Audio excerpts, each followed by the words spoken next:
Si quieren tener una idea de la magnitud del problema, hay actualmente en Clinical Trials, en la página del gobierno de los Estados Unidos, 367 ensayos clínicos registrados para, entre comillas, vacunas de ARN mensajero sintético modificado. Y estos son para más de 80 microorganismos, además de SARS-CoV-2, incluyendo todos estos. Esto ni siquiera toma en cuenta los ensayos para cáncer que se están haciendo. Qué ironía, ¿no?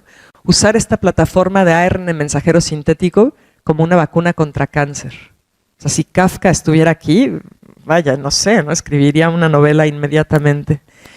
Y la situación se pone peor porque estamos usando esto, que ya espero que les quede claro que es malo, y ahora quieren utilizar una plataforma de ARN mensajero autorreplicante, que sin ir más lejos implica que le agregas un transcrito que codifica para una enzima que vuelve a copiar todo, y vuelve a copiar todo, y vuelve a copiar todo. Es como tener una fotocopiadora que nunca termina allá adentro. Así que esto sería peor. Pero están muy emocionados. Y de hecho esto en Japón ya se autorizó. Ya se están utilizando vacunas de ARN mensajero. No son vacunas, pero vacunas genéticas de ARN mensajero autorreplicante.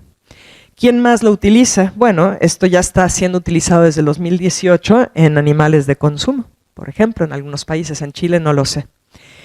Y hay esta idea de desarrollar en 100 días cualquier fármaco, cualquier vacuna de ARN mensajero que se requiera. El momento que diga la OMS tenemos un problema, empiezan a desarrollarlo y se comprometen a tenerlo en menos de ese tiempo, 100 días. Las células cancerígenas hepáticas, pues sí, activa Lyme de esta vacuna de Pfizer y lleva la conversión de ARN mensajero hacia ADN y la importación nuclear. Ellos no investigaron si se integraba genómicamente. Eso es una gran pregunta. No sé por qué no lo hicieron. Quizás porque no se los hubieran publicado, no lo sé. Pero no lo investigaron. Si esto ocurre, implica que en esas células transfectadas quedaría la perpetuidad. Es decir, esas células tendrían ese fragmento escrito como ADN el tiempo que esas células vivan. Y si eso llegó a células madre de un tejido, pues entonces un poco para siempre, ¿no? ¿Sí? Entonces, ¿nada más es mecanísticamente es posible? Sí. Y por eso, incluso ha habido este tipo de publicaciones que dice ¿por qué están ignorando la biología de la retroposición? Que es justo lo que les expliqué. Y la pregunta sigue sin ser respondida. Se está ignorando por parte de las agencias reguladoras en el mundo entero. Bueno, otro problema. Se usaron 2 procesos distintos para elaborar estos productos. Las veces que yo he explicado esto en distintos foros, siempre me sorprendo que no cause, o a lo mejor yo no la veo, pero que no cause tal indignación en las personas. Yo no soy abogada, pero si lo fuera, diría, me voy sobre esto, porque esto es un problema legal. Esto que ven aquí es el proceso A, que usaron para generar los productos que se usaron en los ensayos clínicos, y son los que fueron autorizados. Fue un proceso caro y puro. Básicamente conocían la secuencia de la proteína spike del virus, la mandan sintetizar y a través de PCR generan muchas copias y luego lo que hacen es con una enzima in vitro de esto que es ADN, generas ARN, lo empaquetas en lípidos y ahí está, limpio y caro. Esto autorizaron las agencias. Esto es lo que autorizó la agencia, no sé cómo se llame, la agencia chilena de regulación de los medicamentos, esto.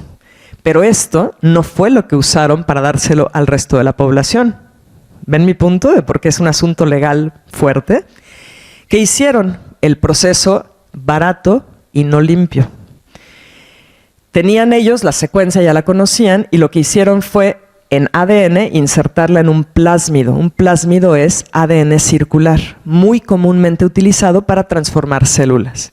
Entonces aquí tengo ADN circular de doble cadena y esto que está en rojo es la misma secuencia que estaba aquí, la pongo acá. Y esto se lo introduzco a bacterias. Las bacterias les encanta el material genético foráneo, son muy promiscuas en ese sentido, así que las pongo a que hagan copias de mi plásmido. Lo único que tiene que hacer la bacteria es dividirse. Cada vez que se divide, copia lo que yo le di. Y estas bacterias las crezco en bioreactores. Tengo millones de bacterias, todas generando esto. Y luego uso una enzima para este material, que es esto que está aquí en rojito, volverlo a ARN. y luego le voy a poner nanolípidos. ¿Por qué es no limpio? Pues porque en el proceso tuve un montón de bacterias y si yo no purifico adecuadamente, en la vacuna puedo tener restos de bacterias, restos de toxinas bacterianas y plásmidos que no quité. Este es el proceso que se usó para vacunar a esas miles de millones de personas en el mundo y este proceso nunca fue autorizado. Entonces, dos investigadores independientes encontraron evidencia de la presencia de los plásmidos en estos productos, en los viales de Moderna y en los viales de Pfizer, es decir, el proceso de purificación no fue adecuado. Se sabe que permanece viable por meses el ARN mensajero sintético, ya les expliqué el por qué, no tendría que sorprendernos, prácticamente lo hicieron indestructible. Al menos 6, y tomen en cuenta que es porque los estudios paran ahí. O sea, todavía faltan los estudios que lo estén evaluando a mucho más plazo. Por lo tanto, se produce la proteína foránea, en este caso Spike, durante meses. Y les pongo algunos ejemplos de publicaciones donde han constatado esto.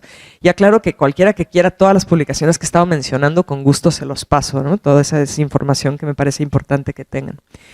Entonces, los ribosomas en las células están constantemente produciendo, leyendo más bien, el ARN mensajero para producir y producir y producir esta proteína Spike, que ya les dije, existe la posibilidad de integración genómica por dos vías, la del plásmido, que tiene CB40, y la de LINE1. Hay dos vías para una posible integración genómica. ¿Y cuál es el problema de que se esté produciendo y produciendo esta proteína? Pues que estas son muchas de las cosas que ocasiona. No les pongo aquí las referencias porque serían muchísimas, esto se sabe desde el 2020. Se estudió mucho de qué es lo que hacía esta proteína cuando se trataba de entender el cuadro clínico de COVID. Se sabe que desregula el endotelio, causa disfunción de mitocondrias, lleva estados de hipercoagulabilidad, senescencia, es decir, envejecimiento celular, estados proinflamatorios, altera la microbiota y es la causa principal del COVID largo. Esta es la proteína que están produciendo durante meses y meses las personas inoculadas. Y que se sabe además que en células tumorales esta proteína interrumpe la interacción que hay entre dos moléculas muy importantes que regulan el que la célula se suicide o no, P53 y MDM2. Suprime Spike en las células tumorales la expresión de P53 e inhibe la activación de otras moléculas que son muy importantes para regular el ciclo celular. Entonces Spike por sí misma en células tumorales tiene un efecto de estimular más y más esa progresión maligna. Es protumorigénico, la progresión de cáncer la lleva y también se ha visto que Spike en células tumorales provoca un decremento en la sensibilidad a quimioterapia. En otras palabras, las células son menos dadas a reaccionar adecuadamente con quimioterapia. Y tenemos aquí los casos de 2015 a 2022 de nuevos casos de cáncer de mama en México en mujeres y en hombres. Dense el tiempo de observarlo. No creo que tengan que ser médicos, ni estadísticos, ni nada, para darse cuenta que hay un problema en 2022. ¿Okay? Y si nosotros vemos lo que es el aumento en 2021 y en 2022 con respecto al promedio de estos 5 años, de 2015 a 2019, entonces con respecto al promedio de estos 5 años, en 2021 en mujeres hubo un incremento de 29%, pero 2022 es un incremento del 86%. Y vean en hombres, cáncer de mama en hombres en México, un incremento de 265%. En todas las edades, pues vean, aquí tenemos por grupo etario, los colores corresponden a las distintas edades y en todas las edades, para mujeres hubo un incremento. Incluso en hombres, este color son de 1 a 4 años de edad. Cáncer de mama en niños de 1 a 4 años de edad. Esto está hablándonos de un fenómeno diferente. Y el hecho de que se esté observando en grupos de edad, en grupos etarios donde no suele haber cáncer, nos habla epidemiológicamente de un fenómeno diferente. Es un documento de la EMA, de la Agencia Europea de Medicamentos, que le dio Pfizer a ella para que pudiera armar su reporte, es que después de la inoculación rápidamente tenemos un movimiento hacia muchos órganos, incluyendo hígado, una buena parte se va a hígado, pero también se va hacia pituitaria, cruza la barrera hematoencefálica, hacia ovarios, hacia pulmón, etcétera, rápidamente. Ellos lo sabían.